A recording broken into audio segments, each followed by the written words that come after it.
Regina, Mater misericordiae, vita dulcedo, estes nostra salve. The Lord be with you. A reading from the Holy Gospel according to Matthew. Jesus said to his disciples, "Stop judging, that you may not be judged. For as you judge, so will you be judged, and the measure with which you measure will be measured out to you. Why do you notice the splinter in your brother's eye, but do not perceive the wooden beam in your own eye? How can you say to your brother, 'Let me remove the splinter from your eye,' while the wooden beam is in your eye? You hypocrite, remove the wooden beam from your eye first. Then you will see clearly to remove the splinter from your brother's eyes." The Gospel of the Lord. Jesus does have a sense of humor, using hyperbole and exaggerations to make a point. I find it amusing sometimes when looking at the gospel. And when you see this, as you judge, so you will be judged, you can hear in the background the Lord's Prayer. Forgive us our trespasses as we forgive those who trespass against us. Why do you notice the splinter? What is the splinter? The splinter is the judgment I am making.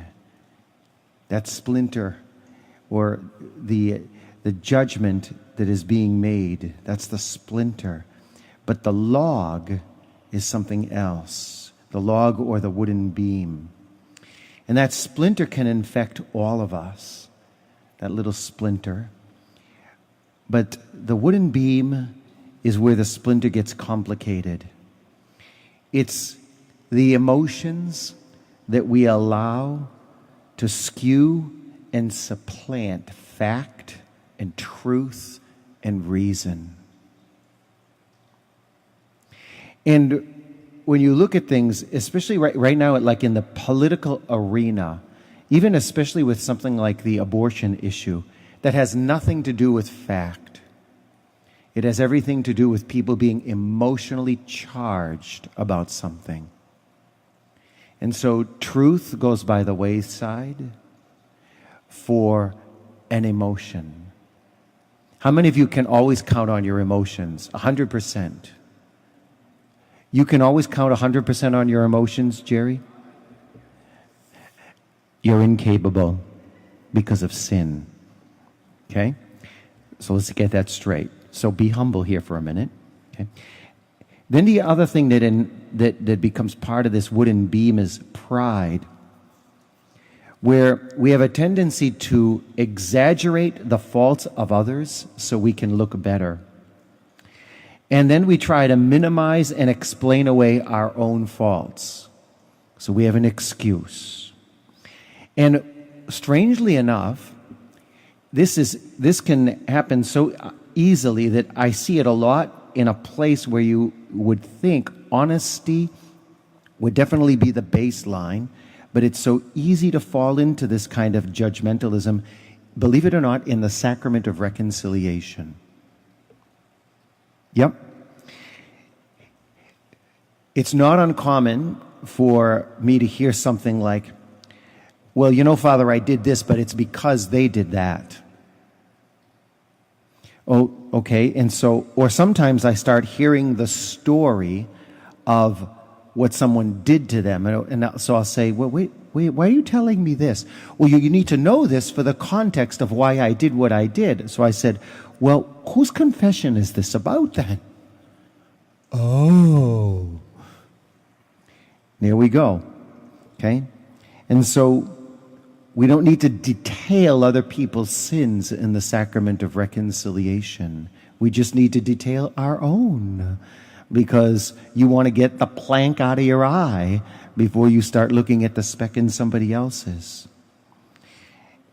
St. Augustine said this: strive to acquire the virtue you think your brother lacks, and then you will no longer see the defects because you yourself will not have them.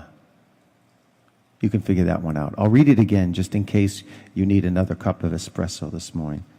Strive to acquire the virtue you think your brother lacks, their fault, and then you will no longer see the defects because you yourself will not have them. In other words, we tend to see our faults in other people. That's really what he's saying. And here's this was a penance given to me by a confessor that I had, and I give it out once in a while. Lord, this is when instead of judging somebody, this is the prayer you say when somebody is really getting under your skin. Lord, make them 10 times more holy than I should be. Regina Celi, letare, alleluia, qui aquam meruisti portare, alleluia, resurrexit sicut dixit,